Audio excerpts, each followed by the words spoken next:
If I had to sum up today's entire video in a single word, it would be overdue. I think it's about time somebody calls this phenomenon out. So a popular singer just took to Tumblr to complain that people are not taking her music seriously enough. When I first heard this, my sympathy was truly in the negatives, but then I read her post and I saw what she was actually saying, and by golly, I think she has a point. So Ethel Cain has just made a point recently, not only complaining that she feels like the reaction to some of her work has been a bit unserious in nature, but rather we have all become a bit unserious in nature. The internet, the way things are consumed, even offline. And this kind of got me thinking about recent events, the way they're talked about, and this undercurrent of people sort of pointing out, hey, this is really, really weird, but then getting shut down because it's quote unquote not that serious. So we're going to talk about all of it. But first, welcome. My name is D'Angelo, and I am your professor of cerulean dynamics, which is a very real degree that I definitely do have.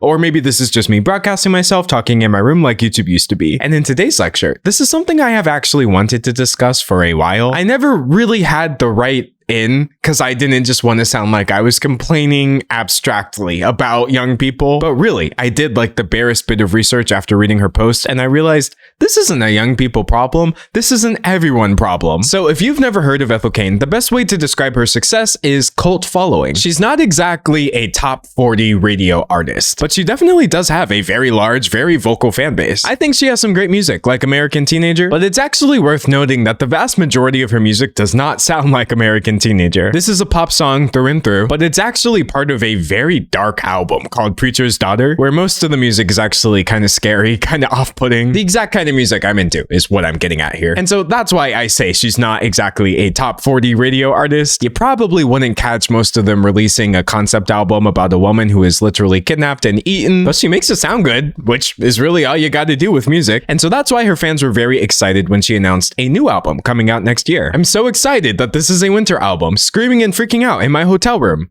I think I queefed, which is the third comment. It actually has the most likes out of any of the ones in the top. And, you know, interesting reactions like that are kind of common with not just her work, but anything anyone posts literally anywhere at this point. And so I'm guessing that sort of energy is what led her to release this. On her Tumblr, she posted a statement about how nobody takes anything seriously anymore. So this is a tad dense, but I would really, really like to break it down because I think she's touching on some interesting things here. Okay, honestly, this is probably such a stupid rant, but I've been thinking about it for a few weeks now, but like nobody takes anything seriously anymore. It makes me feel crazy and annoyed because I'm constantly bombarded by jokes constantly. It's not even just me. I see it with literally every artist across multiple genres and mediums. And so that's something I would really like to highlight. This isn't just like a pop star whining because she's a serious artiste. I know what she's talking about. I've seen it. And if you poke around on the internet, you will definitely know what she's referring to. Anyway, she says, listen, I love to laugh and I love funny stuff, but like we are in an irony epidemic. There's such a loss of sincerity and everything has to be a joke at all times. The number of times I have to read the same stupid stuff like, yes, you ate that, like Isaiah ate Ethel over and over, it makes me so mad. And so on one hand, I don't think anyone would be wrong to say, obviously, if you put out an album about cannibalism, people are going to make jokes about cannibalism as opposed to engaging with the themes of the album. But at the same time, I just don't think that makes her wrong for pointing it out in this case, because really the album was about religious oppression, small town toxicity, like a lot of really interesting themes which kind of get buried under people making the same 5 jokes. I've noticed this with a lot of things I consume personally, things I get really into. I look it up because I want to see people talking about it, but it's the same 5 jokes. Nobody seems to want to engage with the actual subject matter, and that's fine. But at the same time, I've been thinking about this for a while too. Anyway, Ethel says, it's not everyone, obviously, but it's such a huge portion of the people who engage with me online and in real life that it's truly inescapable. I feel like no matter what I make or what I do, it will always get turned into a joke. It's genuinely so embarrassing. I really, really like that she brought up this is not localized to the internet, because if she had only focused on things that were happening online, I think it would be very easy for someone to say, well then log off. You're They're engaging with people who are terminally online and then surprised that they're acting terminally online. But no, honestly, this is very, very culturally dominant right now. Landon Barker, the 21-year-old son of Travis Barker, who is the drummer of Blink-182, literally just caught flack for being at a Diddy-themed party. I didn't know what was going on, he says. They bring bottles onto our table, and that's when I visibly noticed they have light-up baby oil. And look, I'm not saying Landon did or did not know about this beforehand. I have no idea. My point is, dear God, why are we throwing Diddy-themed parties? This is truly like online brain rot escaping into the real world and manifesting in places where you can remain offline and then still see somebody acting the way people do online. Video footage emerged of people waving light-up baby oil bottles of alcohol, with the bottle service referring to prosecutors' claims over what was raided at Diddy's house earlier this year. In other words, it was mocking the methods that Diddy would use to literally assault people. An untold number of people at this point. It is unconfirmed how many people he is responsible for messing up in this way. We're getting really freaky. We're getting Diddy freaky tonight, said the DJ to the crowd. Like, what is the joke here exactly? To quote Ethel here, nobody takes anything seriously anymore. Anyway, she goes on to say, I hate feeling like I'm constantly complaining, but I'm honest to God so turned off by so much of the way people engage with the stuff I do and with most things in general. It's so beyond frustrating. And that's kind of what I was getting at the beginning of this video. This is a hard thing to call out without sounding like you're just a whiner. Hey, boo-hoo, you don't like other people's forms of humor. Get over it. It's not that serious. But again, I just don't think this means we have to ignore it. We can't say anything while all of this is happening. Nah. Anyway, she ends by saying, I'm so stressed out already anticipating the stupid stuff I'm gonna have to see about my new album. It literally makes me never want to share anything again. I miss when I had like 20 fans who actually had something interesting to say in response to what I was making. I hate it here. And then in her tags, because people always do the most in Tumblr tags, she says, I know it might sound like I'm taking things too seriously, but I feel like a lot of people don't take things seriously enough. What happened to being passionate? She's complaining. You know what I mean? She's aware of it, but I'm sympathetic because I don't feel like she was asking people to feel sorry for her so much as venting frustration at a very real thing that's happening all over the place. So I would like to take a look at this very real thing that's happening all over the place and see if we can't get to the bottom of it. See, Ethel was mostly talking about music and music spaces, but this problem applies to literally anywhere people talk about anything. It was very recently announced that Liam Payne, who was a member of One Direction, just died at the age of 31 after falling from a hotel balcony. And you would think that regardless of your opinion on One Direction or who he was, anyone should probably be able to agree that 31 is no age at all, and this is a tragic thing that has happened. And whereas the overwhelming majority of responses to this were sane, tell me why you have people getting 1,000 likes saying things like, went the wrong direction. And again, we've got the same 5 joke syndrome. This was repeated ad nauseum in several of the spaces where this was being discussed. TikTok, Twitter, like, as much as I want to call this an abnormal reaction, it is actually quite common for some whacked out reason. And I feel like finding it funny is completely immaterial to the fact that this was a real person. I'm not saying what you should or should not joke about. I'm just wondering how you don't think to yourself, this just happened. Is this worth getting a few likes on Twitter? Is this the time to post something like this? It's very odd behavior. And you shouldn't even have to do this, but maybe think about the fact that Liam Payne has a family. It's like a 7-year-old kid who no longer has a father, but you just had to say the lowest hanging joke you could possibly think of. You're well within your right to do that. I'm not the internet police, but I think calling it out just makes more sense. And so I bring that and the Diddy parties up to illustrate, like, this isn't really a case of just hyper-fixating on a small group of people and choosing to get mad at them. This is a case of me having to know anytime I open a comment section about anything, I'm probably going to see that. I'm probably going to see people not treating it with the seriousness it deserves. It's okay to not take an album seriously, but that same energy that leads people to not take it seriously is the same one fueling and manifesting in worse ways, like these awful jokes. And so I feel like the reasoning behind this is pretty simple. I can attest to this. After uploading a couple hundred videos over several years,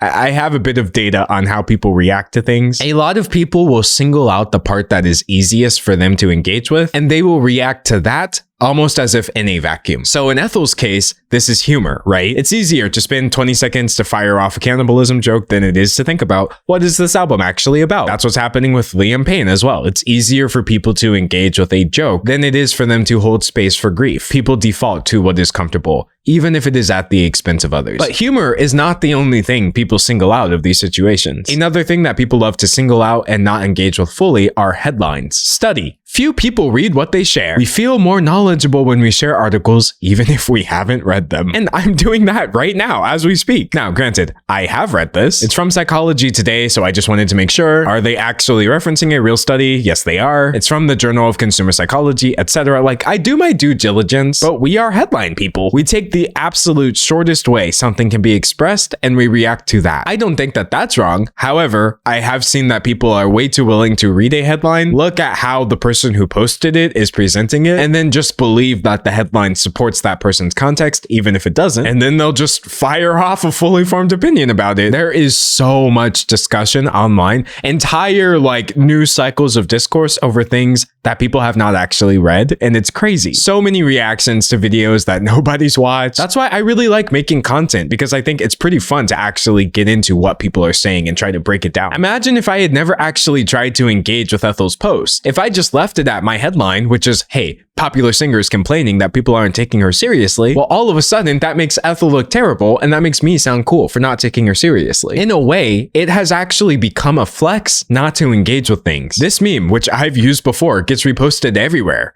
I ain't reading all that. I'm happy for you though. Or sorry that happened. I think there are a lot of contexts in which this is funny, and even contexts where this is an appropriate reaction for sure, but it has turned into this weird badge of honor where some people almost seem to want to be patted on the back for not engaging with what you're saying. Don't care, didn't ask. Like, this is a very common response to things online. I could just as easily have made a video where I was like, oh buddy, I ain't reading all that. The craziest thing is nobody asked, and I would still get views. Like, it wouldn't be from the same people I get views from right now, but there is a whole worldwide audience. We love clapping back with indifference. Again, we don't want to take anything seriously. And I think this trend of like Twitter style clapbacks is really flattening a lot of discourse. And look, please don't misunderstand. Clapbacks are great. I understand why there are 2 million followers on the Clever Comeback subreddit. A lot of the things posted here are clever comebacks. They're good. But oftentimes, I feel like fishing for that perfect clapback relies really heavily on taking what the other person is saying and reading it as uncharitably as possible. Sometimes that's valid because the other person, there's no real good way of interpreting it. But other times, I feel like it's all just part of the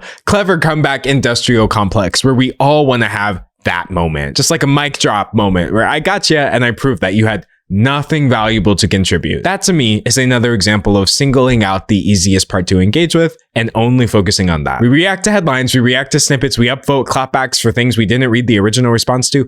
I get it, it's just human nature, but it feels like a very related issue to this idea of not really taking things seriously. I think it translates to not wanting to engage with things on a deeper level. Now, one thing I'd like to point out is that this often gets painted as a Gen Z issue. Gen Z has an irony epidemic. We're just too brain rotted and terminally online to really process things in a normal human way, and I think two things are true there. This is a Gen Z issue. Gen Z has a very special, awful version of this. However, it's just our version of an issue that has been a problem forever. So there's this Medium article from author Jude Doyle, and he asks, does Gen Z care so little because millennials care too much? And as he points out, a lot of the mocking of millennials is stemming from the fact that they are seen as taking things way too seriously. They drink coffee and wine, they eat pizza and avocado toast, they watch The Office and text each other cry laugh emojis, and they do all these things earnestly, without any of the irony or nihilism or ennui required to make them cool. Millennials have feelings. Millennials like things. Millennials feel hope or get enthusiastic or try to fix problems. It's terrible. And yeah, I do kind of think that that earnestness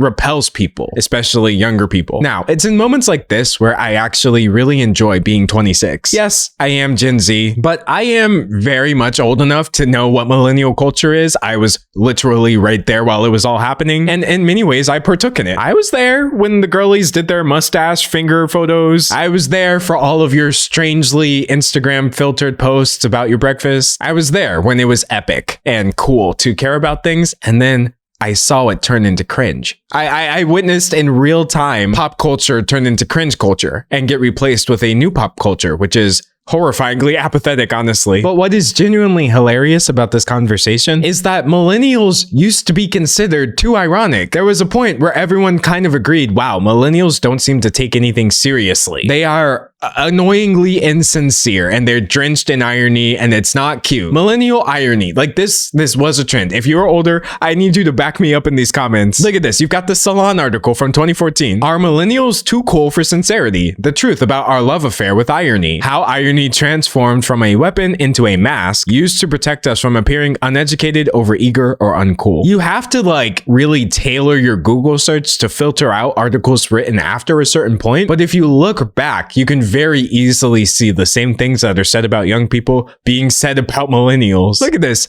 Irony mixed with technologically induced inattention are larger problems. Constantly losing ourselves in the burgeoning mass of the internet, flickering haphazardly across virtual media, we become inattentive to the world. Like, does this not just sound like describing iPad kids or Gen Z? In fact, if you think hard about how people talk nowadays, it really shows that this has always been a problem. Think about some really common filler words. Literally, genuinely, unironically. They're not even filler words so much as signals that irony has become the norm and you actually have to flag when you are being serious. Nobody wants to be accused of taking things too seriously. In fact, the number one thing people will say when you call out their weird jokes or the fact that they're being a bit too ironic, they're doing a bit too much, it's not that serious. It's not that serious. It ain't that serious, boo-boo. And again, nuance, there are times when that's a proper reaction. People have meltdowns over things that are not that serious indeed. But I believe it's not that serious has seriously turned into a crutch for people who are unwilling to do any sort of introspection and ask themselves, where is your desire to joke about this stemming from? Is this because you find it funny? Is this because you feel the need to say something if you have nothing to contribute? Is this because you have to be part of the conversation? Is this because you are lonely? Is this because this makes you feel connected with people? Is this the in joke that is sort of like the answer to Gen Z's general lack of a friend group? I saw that argument on Reddit and I was like, oh, that makes sense. But you know what else I saw? People saying it's not that serious. And I was like, we cannot win. But funnily enough, you also have people on the flip side. Instead of refusing to think about why they're reacting like this, they have a reason. They've done the work. They know. And their answer is,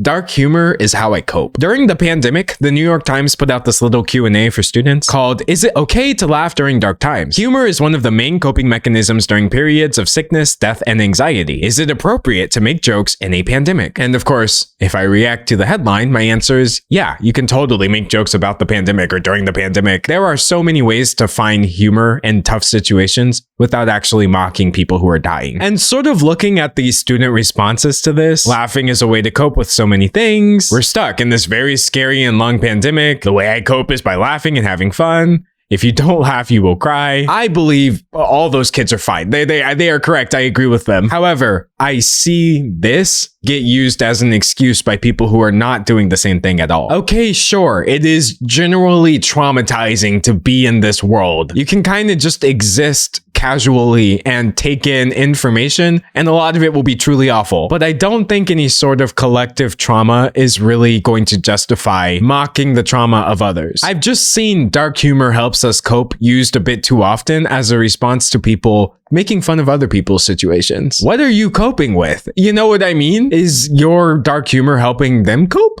The internet is very public. The things you say can be seen by the people you're talking about. Again, I don't know. Again, I just want to be careful in this video because the last thing I actually want to do is tell somebody your sense of humor is not the same as mine, and so I think you're wrong. That's just not how my brain works at all. I just think it's a multifaceted situation. I already know this video could just as easily be flattened into, oh my god, this man is complaining about dark humor for 20 minutes. Sure. But hopefully, if you did watch the video, maybe you got the point I was trying to make. I really did my best to make it clear. And please let me know if I'm sort of pointing out things that maybe you have noticed. I know it ain't just Ethel, and I know it ain't just me. Yeah, I'm a YouTuber, she's a singer, but again, I really think this is an everyone problem. Anyway, Ethel came back later and said this. "Okay, thank you all for your kind words. Sorry for my rant last night. I was tipsy, but I didn't mean to make it all about me for compliment fishing. I actually do have lots of thoughts on the lack of sincere and passionate passion in the world and its intersection with anti-intellectualism and our cultural affinity for brain rot. And I personally got that from her original post, but I'm glad she made it even clearer what was driving it. I might make a YouTube video about it when I get home. It's something I think about often. Obviously about the way it affects me and my personal life and career, but also on a much larger scale. And I personally am totally on board with what she said in those statements. I had a lot of fun with this video because it was less of a like someone is wrong or someone is right, not so much a bad person has done a bad thing or a good person.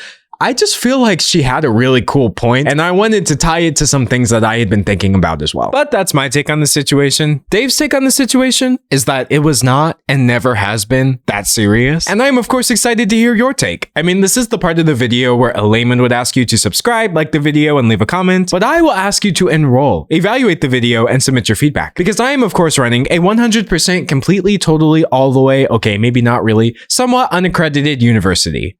Probably. Just ask anybody in the student body and they'll confirm it for you. We're totally legit. And as for me, whether you'll see me in 24 hours or 24 months is honestly anyone's guess. But until then, thanks for watching. Your homework for today is to take something seriously, even if it's not. It won't kill you.